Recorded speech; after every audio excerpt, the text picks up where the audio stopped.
Hey, hey, hey, this is Natasha.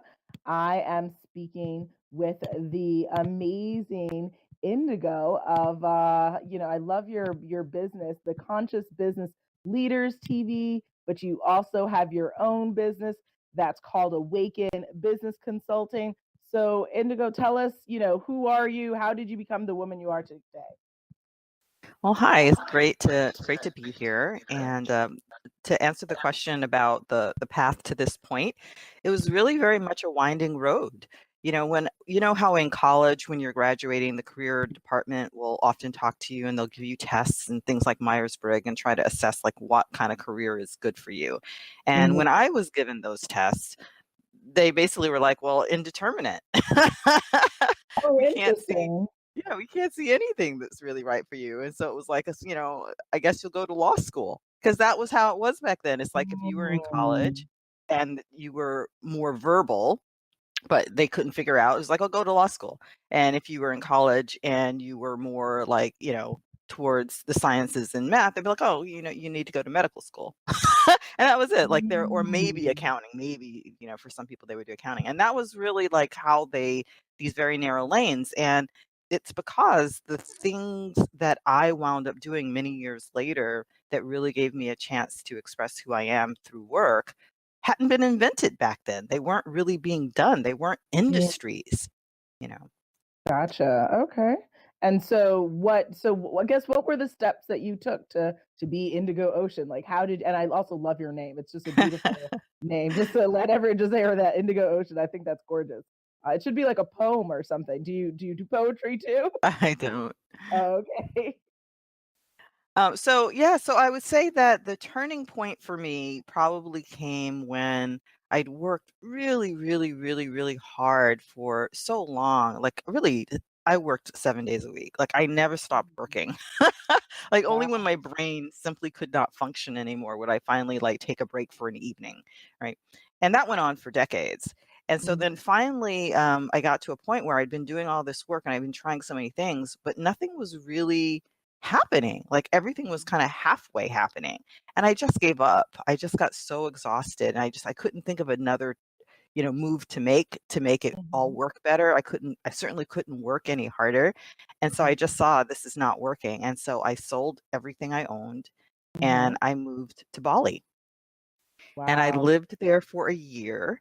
And I would say that I probably, like, if you just add up all the minutes and say, what did you spend minutes doing? Mhm. Leaving out sleeping, I probably spent half my waking hours meditating. Wow. And in that space of just stopping, clarity started coming to me. Like before I had been acting, I'd been doing and doing and doing, but it was without a sense of perspective on how what I was Mhm. doing fit together. So it was actions and each action was well done, but it didn't Mhm. really fit together to be something. And so I gained Mhm. that clarity. And then in that space also, people just started coming up to me and offering me opportunities where things I had been pursuing and not getting, suddenly I was just being offered them at a very high Mhm. level. And I just had to be able to say yes. And then also within myself, shift my self perspective from Mhm. someone who was trying to become to someone who was being allowed to be. And that was not easy to do. I still had a limited self perception from failing so much.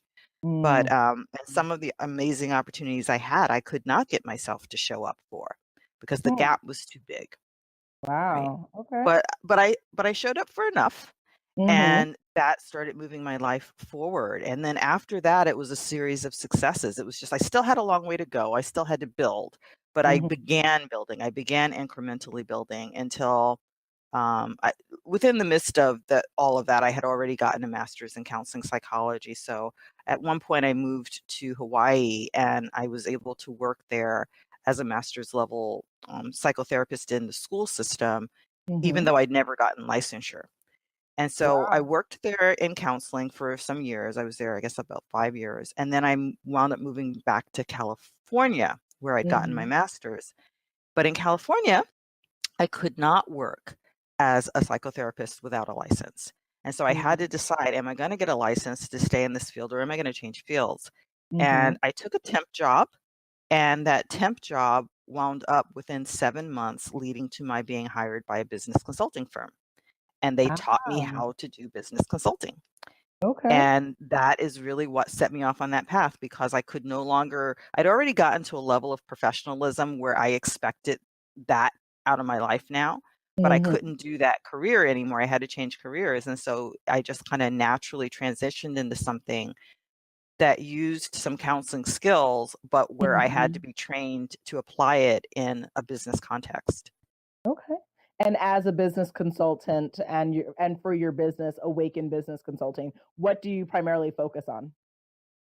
So at that time, actually, my first company was Aspiratech. So first I worked Mhm. for a couple years for other people's business consulting firms, and Mhm. they were all business technology consultants. So I was really trained to be a business technology consultant.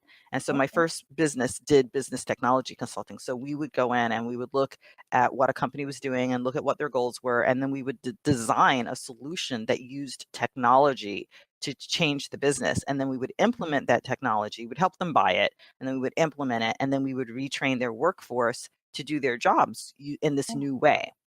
okay. So it was kind of a one-stop shop for, people who just didn't understand what their business needed technology wise, but they knew Mhm. that they didn't have the revenue or efficiency they wanted.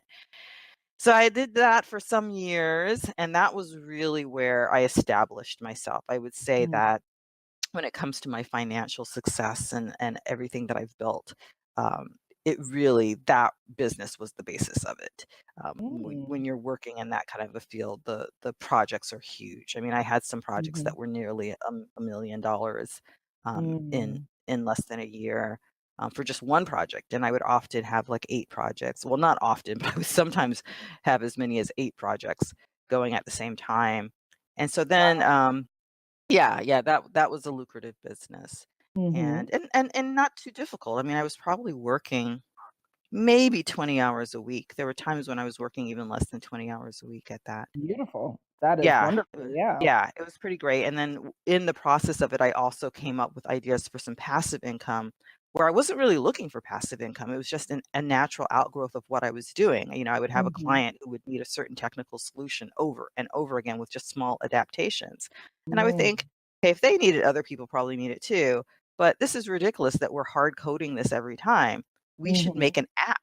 Like, this is what you have apps for." So we made an Mhm. app, Mm. and the app sold. Very smart. Then at another point, I was like, I keep teaching this over and over again. Like, I'm always teaching the same 8 hours of material. Mhm. I'm sick of teaching this. Let me record it. That became my Mhm. first online course, which made me hundreds of thousands of dollars on that Mm. course. Wonderful. And it just kept being like that. Like, I wasn't trying to create passive income. I was trying to solve problems in a way that didn't drive me crazy Mm. That's and monetize it. awesome.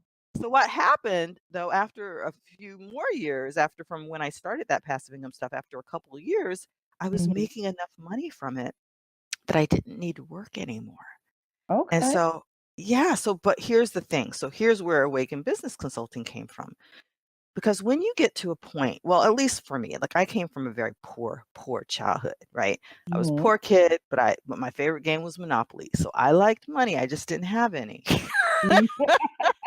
Nice. Yep. So you don't realize how much that is affecting your life while you're in it. But when you Mhm. finally get to that point where you can sit back and say, "Oh my God, like I have all the money that I need. Like I Mm. genuinely don't have to work anymore to be okay, to have the things that I need to live Mhm. comfortably and well." It shifts something in you, Hmm. to have all that pressure of survival drop away for the first time and to feel secure for the first time, that you don't have to earn your keep for a minute, right? Mhm. And because I never even felt that way as a child. Like I knew my family was poor when I was very young, and I started trying to help the family out, financially when I was still in elementary school. I couldn't do Wow. anything, but that just made it worse. Yeah. Right? So I'd really never had that security feeling. And so when I finally had it, it just changed my perspective, and it was kinda like all that period I spent in Bali meditating. It was a shift kinda like that, where I was able to see the pieces connect, and I saw that I still loved money, and so I still loved helping people, helping businesses have more of it, which is really what a business consultant does. But I also I saw the inner game aspect of it. That business logistics, that's the outer game. But I saw how important the inner game had been in my own life. And I had the counseling background where I could help people with what I call their inner game. And so I said, let me bring these two things together. And I don't know if anybody wants it. I don't know if anyone's going to go for it. But I don't care because I don't need them to say yes. I've already got enough money. I'm going to put out there what I want to do. And if somebody wants to do it with me, great. So that's what I did. I switched over to Awaken Business Consulting, which does bring together the more spiritual perspective and the more psychological and emotional perspective of inner satisfaction and how we cooperate with the life that's trying to be born through us so that we're letting it happen instead of making it happen. So that's the inner game. And then the outer game, you just have to know how business works, which is what I was taught when I became a business consultant. Very, very interesting. And then also, how did Conscious Business Leaders TV come to be? So, many, many, many years ago when I was living in Hawaii, I'd started a radio show that was called Together in Spirit. And so that was an interview show where I interviewed spiritual leaders, like, people like Byron Katie and A.H. Almas and people like that, right?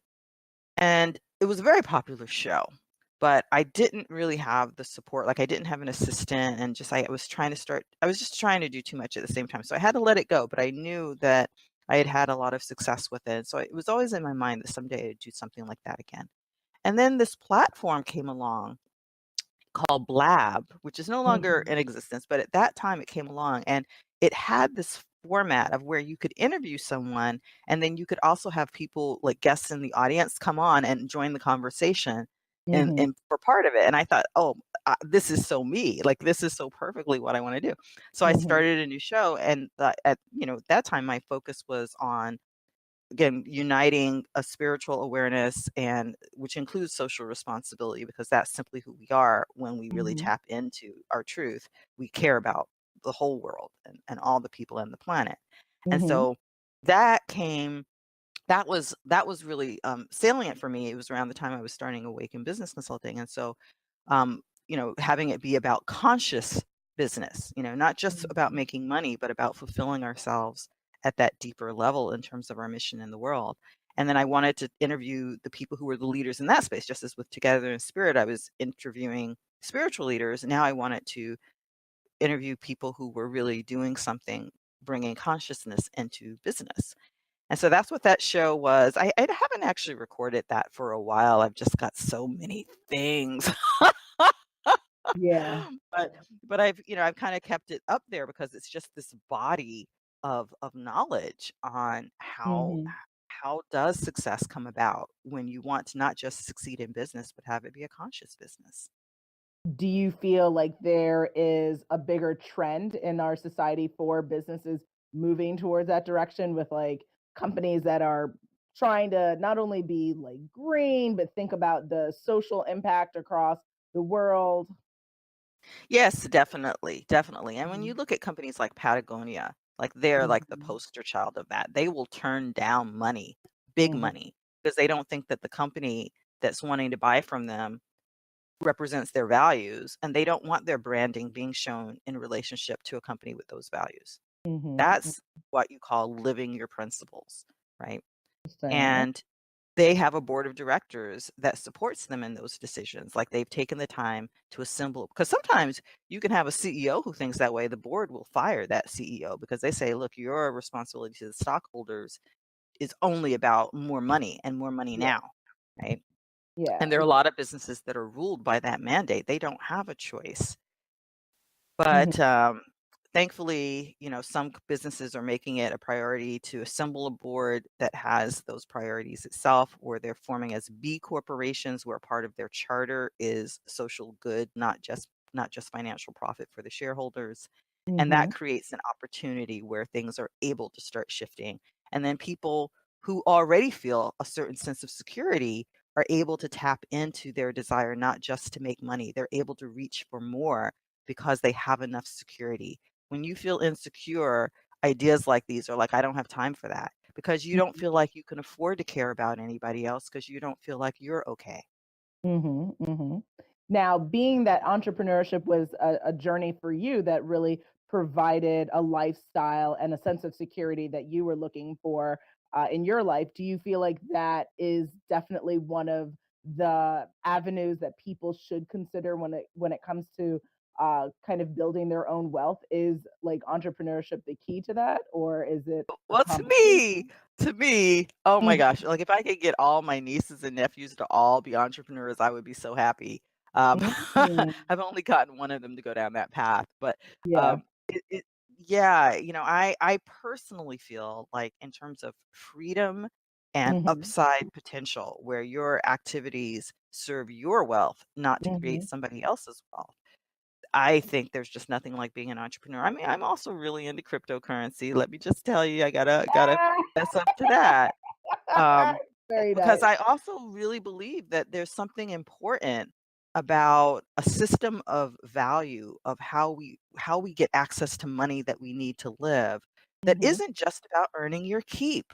That there's Hmm. some intrinsic value that humans have, and why shouldn't financial abundance be able to come to us not with us cheating for it, but with us simply, like, making wise decisions. Why do we Hmm. have to work and labor and suffer before we deserve to have food to eat and a house to live in? Mm, absolutely.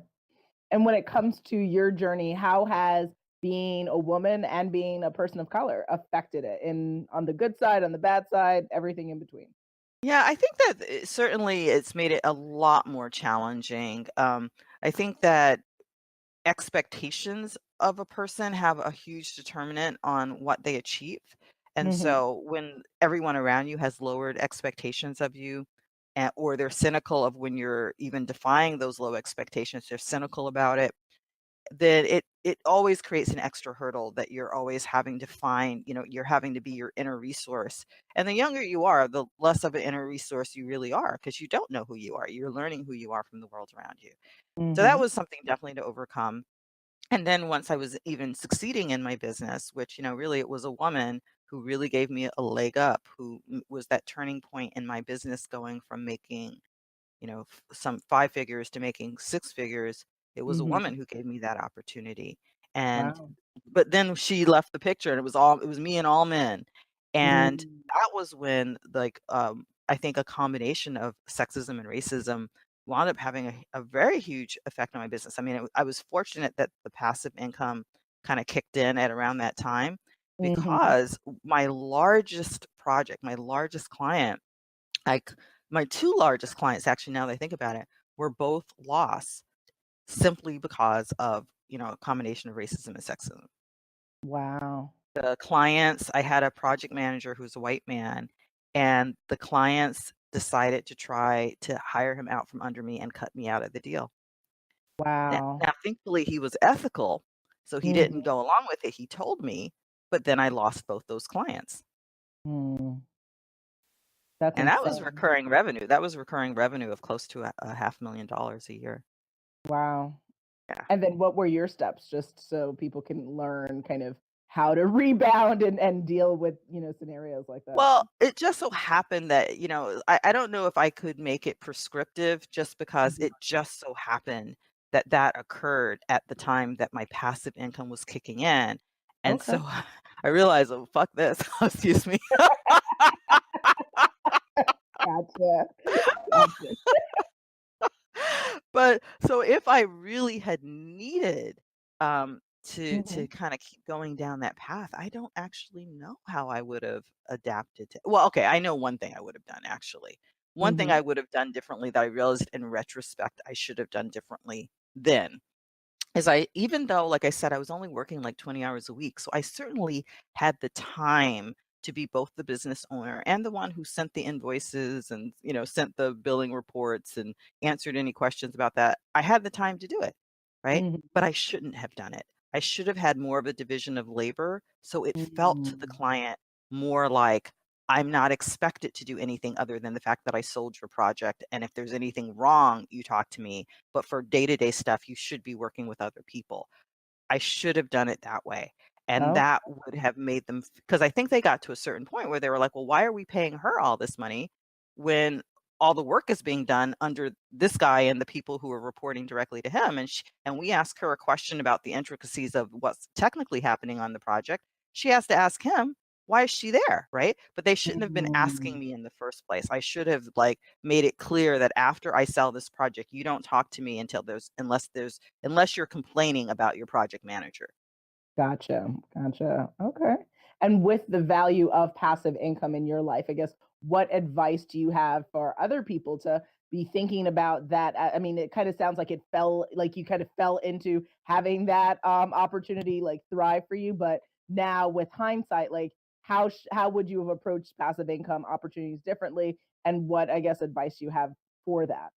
Yeah, if I had had it in my mind, okay, I'm trying to get supported by this thing, it would Mm-hmm. have changed probably how I did things. And so I was very fortunate that I did not have that in my mind. I think that there's something to be said for the intentions behind a thing and Mm-hmm. how has a habit of being a self-fulfilling prophecy over and over and over again. And Mm-hmm. so if you go into something with this sense of lack, I don't have enough. I need to figure out some way that I'm going to get enough. I don't want Mm-hmm. to keep working. I need to figure out a way that I can do something where I don't have to keep working. That becomes a self-fulfilling prophecy. And so there's a tendency that whatever it is that you're trying to create to solve those problems, all they do is they reinforce those problems. So now Mm, you've got your job and you've got all the work you're doing trying to make this thing called passive income work, but you're still mhm. working. Gotcha. Gotcha. Whereas Mhm. if you really go into it, I think that why I was so incredibly successful with each of those endeavors, it was because I saw a problem that I was already solving for people. So I knew I can solve this for people. I just needed to figure out a way to do it that was a win-win, right? And for Mhm. me, a win-win was I didn't have to keep doing it in real time because I was just, tired of it. And, Mhm. I wanted to help them. My desire was, I know these people need my help in this way, and I want to help them, but I have to make it work for me. And Mm. with that motivation, it creates a very different product. You present it in a different way, and it Mhm. gets traction because people can feel that intent that this is something that's going to help me. This was something that in every fiber of its being was created to help me. Got And then people had really good results because I had designed it that way, knowing that this is something I've already been doing that's been helping people. So I knew Mhm. when I put it out there, it was going to be effective. And so Mm. it was, and so I got really great feedback. I got just amazing reviews, and then it just took on a life of its own. Whereas if you go into it more of a mercenary attitude, Mhm. then you may not create something that really solves people's problems, even though you're still trying to put something out good, but you're just coming at it thinking about yourself, not really thinking about the person on the receiving end. Mhm. And that comes across when they interact with it. Mm, gotcha. That's valuable. Very valuable advice. Okay.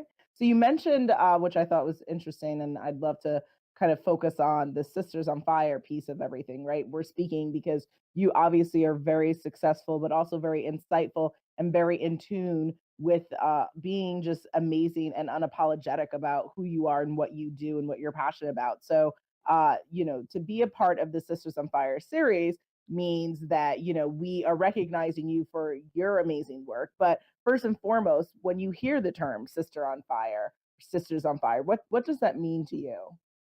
I think of it in terms of sisters who are living on their own terms. They have Hmm. defined their own idea of success and they are just burning it up. Like there is no stopping them. They are going Yeah. full tilt at creating the life that they choose for themselves and defining their worth for Hmm. themselves. I love that. Okay. And who in your life were women that lived up to that? It's so funny because in terms of how we've been talking about success, I would Hmm. not include this woman, but there is no doubt that my grandmother was that woman. Now, my Yeah. grandmother never really had financial success. She was a seamstress, but Hmm. she bought a house, and that house was the house Hmm. for the family for generation after generation. There were at one point 5 generations living in that house. Wow. And then eventually she sold that house and bought another house, but it was still her house. And to this day, there are 3 generations of my family living in that house. So Hmm. she built all of that. as a seamstress. Wow. And she was the only one of 5 children. Of her siblings, there were 5. She was the only one who survived to be old enough to start kindergarten. Wow. She was a survivor, and she also provided for the survival of those around her her entire life till her dying day. That, to Mm. me, is a sister on fire. Yes, absolutely. Oh, wow. That's incredible. Okay. And in business, in your personal life, have you also found there were women who also kind of lived up to that standard? Yeah, I think that whenever I encounter a woman who really supports other women, I Mhm. say, "This woman gets it," right? Okay. She's not apologizing, she's not pretending, and she gets it. Mhm. I love it. I love it. Okay. So now for women and, and men, I'm sure, because I'm sure you work with both, who are listening, who are really kind of taking in everything that you're saying, I guess what advice do you have for them when it comes to figuring out how to be happier at what they're doing, to be more in tune and to get kind of clarity like you started the conversation talking about, which kind of led to all of your success? How do people really embark on that journey and make life more consciously pleasing and also in line with who they really want to be in this world?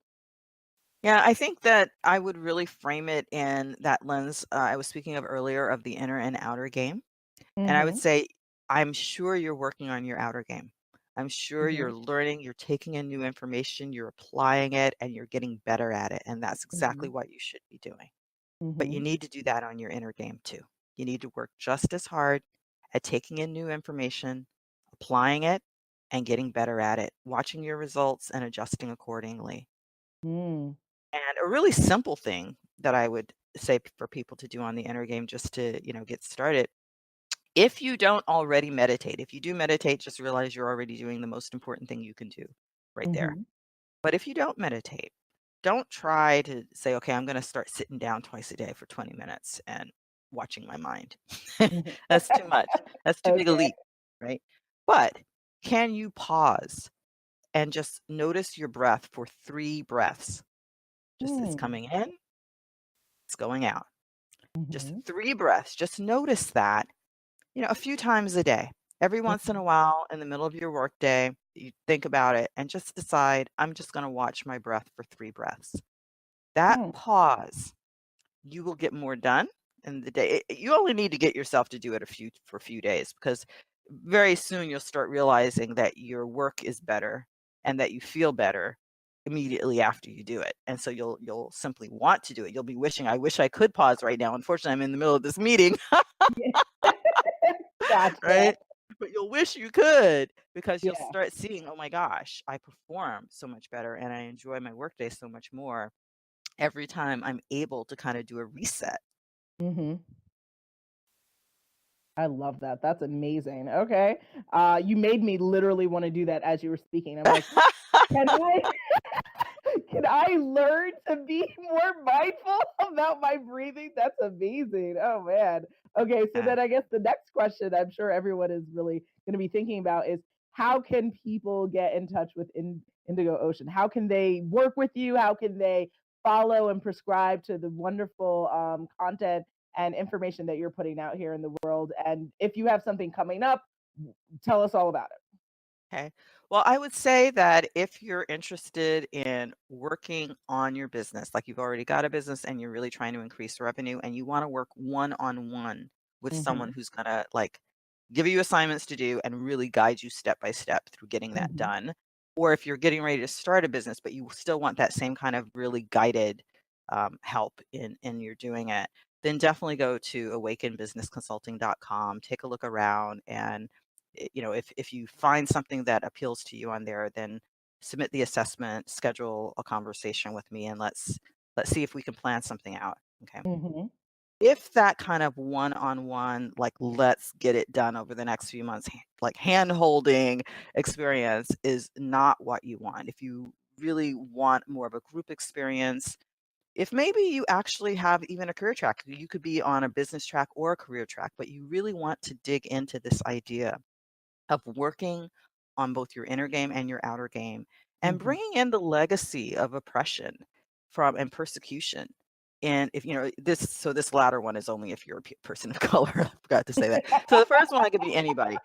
This Yeah. one is actually for if you're a person of color or someone else who comes from a family history where you've been interned in camps, where there have been pogroms trying to exterminate your people, where you've Mm, been enslaved, and where these things have gone on generation after until there's no one left who can remember what life was like before that began, right? mm, If that's your family, then I would love for you to go over to thewinningstart.com, and there's a mhm, free workshop that you can sign up for there, and it will help you to understand some of these patterns. You know, I made it from my own family history, so it does reflect more the legacy of slavery in the Americas than any other particular one, but it mm, really applies in a less, specific examples way to anyone who has this history of persecution. It leaves what I call poison seeds.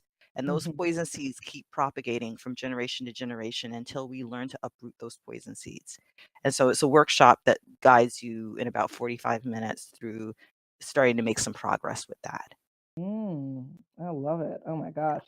Thank And you and and so. as Mhm, and then the last thing I'll say on that is like as an outgrowth of that, if that workshop really appeals to you later this month, I'm not sure when people are hearing this, but the last week of in February, mhm, I am opening up enrollment again. I open it twice a year for the Destiny Accelerator. So that's a part of the Winning Start programs. It's the more mhm, advanced work where again it's group work, but it is step-by-step group work of mhm, transitioning out of those patterns of that where we adapt it to suffering, but now mhm. we need to adapt to thriving. So it's Gotcha. making that shift and also learning how to build a business or a successful career. I love it. Oh, awesome. So so amazing. And I can't wait to, have everyone listen and really provide their feedback on what you're saying. And so I guess I don't know, I mean, maybe just the last question I would say is like given everything that you've done, everything that you've learned, is there anything that you would do different or any regrets or things like that like now that you have the context of, from where you started to where you are now? Well, I wish it could have been possible that in my 20s, I would have just gotten on that plane and gone. I had wanted to go overseas so many times in my 20s, and Mm, I just didn't have the courage to do it. And it really took giving up. I still had more hopes. There was still something else I could try. mhm. And I wished that I hadn't had to been pushed to my breaking point before I was willing to go ahead and do what I knew I wanted to do, which was to get a different perspective on how I fit into the world. Mhm, mhm. I love it. Wow. So just get on that plane, just do Yeah. it. Yeah, amazing. Well, thank you, Indigo, for speaking with me and sharing all of your incredible wisdom and insight. And I hope everyone is ready to make a bunch of money, just like you did. And tell all your nieces and nephews to stop messing around and get with Yep. the program. Follow Auntie because clearly you know what you're talking about. And get with it. So thank you. You are a sister on fire. We celebrate you and thank you for being a part of this series. Well, thank you. All right. Talk to you soon.